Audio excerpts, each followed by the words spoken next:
अस्सलाम वालेकुम नाज़रीन, मैं हूं सलवा स्नैन और आप देख रहे हैं सूर्या न्यूज़ HD।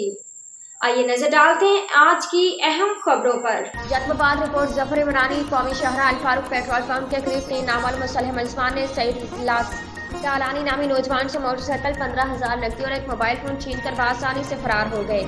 वाक़े के खिलाफ टालानी बरादरी का कौमी शहरा पर धरना।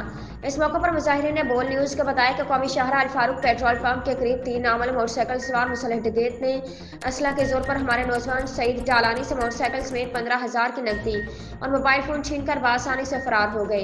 वाक़े की बर वक्त इत्तला पुलिस को दी गई मगर ताहाल किसी भी किस्म की कार्रवाई नहीं हो सकी है। उन्होंने मजीद कहा कि पुलिस की नाअहली की वजह से शहर और कौमी शहरा भी गैर महफूज बन चुकी है। डाकू सरेआम असला के जोर पर आम शहरों को लूट रहे हैं और पुलिस तमाशाई का किरदार अदा कर रही है। आज के लिए इतना ही। मजीद खबरों और अपडेट्स के लिए देखते रहिए सूर्या न्यूज़ HD।